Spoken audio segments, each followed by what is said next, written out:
qui fait la grande différence entre la bande dessinée et l'art contemporain, enfin qui est vraiment essentiel, c'est que, comme me disait Barbier, on peut se baigner en tant qu'enfant dans la lecture et la contemplation des images de la bande dessinée. Je ne connais pas beaucoup d'enfants de 10-12 ans qui vont se baigner dans l'art contemporain. Ou alors ils en sortent, mais pas mal traumatisés. Ah, surtout s'ils vont voir ce que fait Gilles Barbier.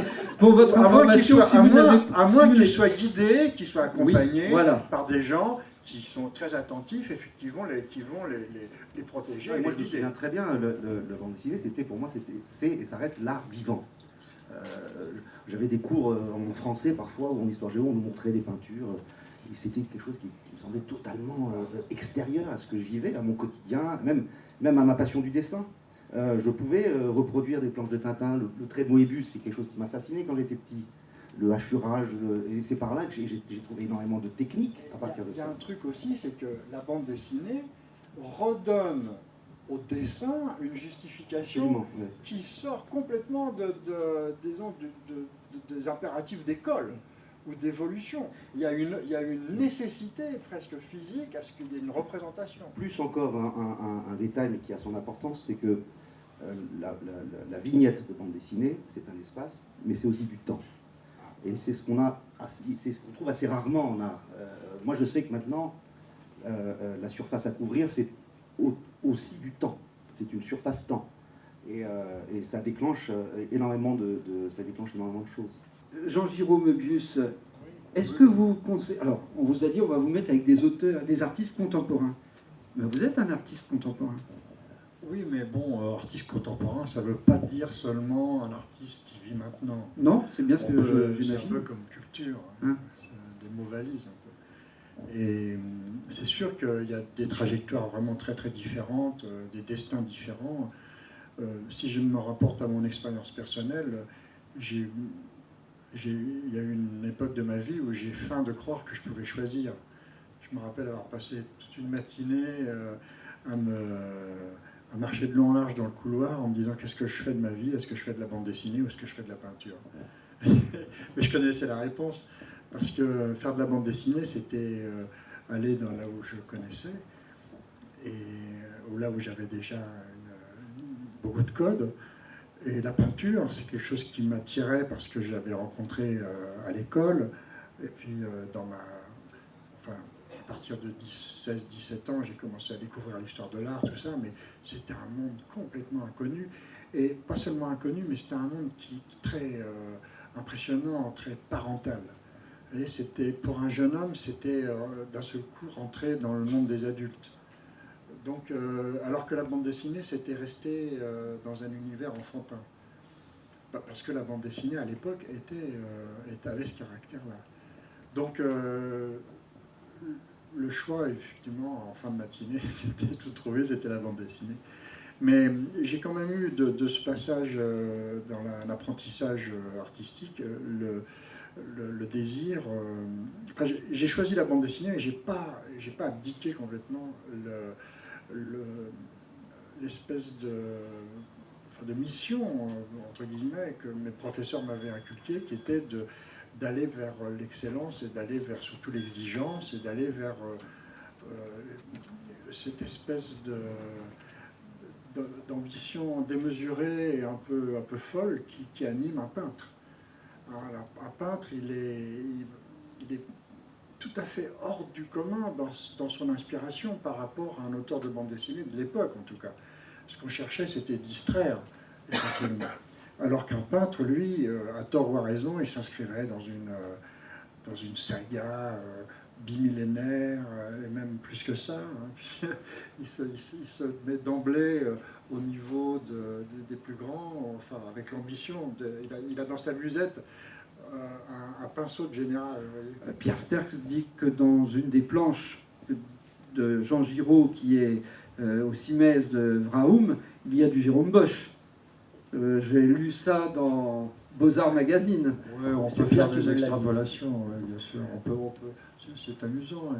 Mais bon, quand on regarde ce qui a amené l'élaboration des peintures de Bosch à l'époque, et puis enfin, le contexte dans lequel il a créé, et puis sa trajectoire, et puis la trajectoire et la situation dans laquelle j'étais quand j'ai fait ce dessin, c'est très très différent. Certes, Alors, mais vous avez fait d'autres démarches, même après, en bande dessinée, oui, même oui, en bande dessinée, quand on est dans Arzac, quand on oui, est mais dans parce le que c'est Major une conquête, Fatal, c'est une il y a là une dimension qui est au-delà du plaisir de la bande dessinée, qui est de la recherche. Oui, mais vous voyez, par exemple, il y a un peintre, il y a un dessinateur qui s'appelle Rochette, qui est excellent.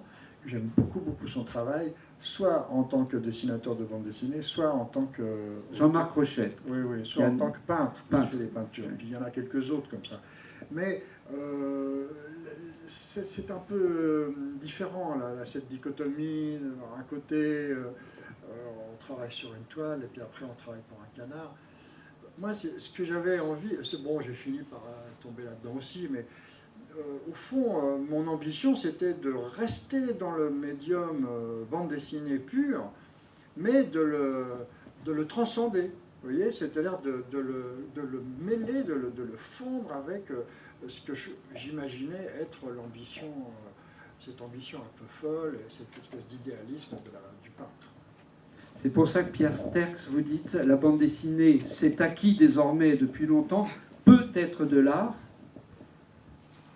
Et dans le peu, il y a une notion qui est, oui, à côté de vous, vous avez de l'art, mais... Oui, on peut dire aussi que les artistes, qu'ils soient contemporains ou autres, arrivent parfois à créer des images qui marquent. Mais c'est assez rare. Si on regarde les images qui deviennent des logos venant de la peinture, il n'y en a pas énormément. Il y en a peut-être 1 millier ou peut-être 1500. Je n'ai jamais fait le compte, mais ce n'est pas énorme quand on voit la quantité d'œuvres qui ont été créées pendant des siècles. Il ne faut pas toujours voir la bande dessinée parvenir à quelque chose. On peut dire aussi que les artistes parviennent aussi parfois, par miracle, à créer, comme la Joconde ou comme les grandes œuvres de Kandinsky ou de Van Gogh, etc., qui sont devenues des best-sellers. Des logos, vous le disiez, oui, on reconnaît immédiatement. On les trouve partout, on les trouve dans les écoles maternelles, on les trouve dans les hôpitaux, on les trouve partout. Une question à Gilles Barbier. Qu'est-ce que vous allez chercher, vous, dans la bande dessinée, puisque vous êtes dans cette exposition Vrahoum comme l'un de ceux qui, artiste contemporain, a été influencé ou a puisé dans la bande dessinée une partie de la matière de son travail? Écoutez, la bande dessinée, moi je la biberonne depuis mon enfance. J'ai grandi là-dedans, en fait, très, très loin de l'art contemporain dont on parle, puisque j'habitais pas en France, il n'y a absolument aucune culture autour de moi, et les seules images auxquelles j'avais accès, c'était la bande dessinée. Donc, si vous voulez, pour moi, c'est une sorte de bruit de fond, c'est un bain dans lequel je flotte depuis toujours. Et très naturellement, moi, j'ai passé aussi une matinée à me demander ce que j'allais faire. J'ai fait le choix inverse.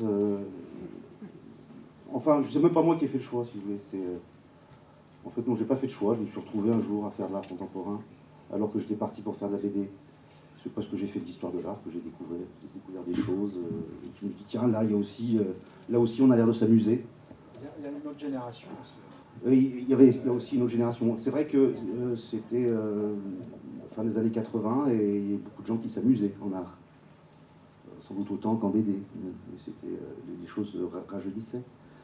Et par la suite, donc, quand j'ai commencé à exposer, à rencontrer les opérateurs de l'art, comme on dit, au début des années 90, moi, ma grande surprise, c'était leur inculture totale et leur mépris de la bande dessinée. Ça a bien changé. Pourtant, c'était il y a à peine 20 ans.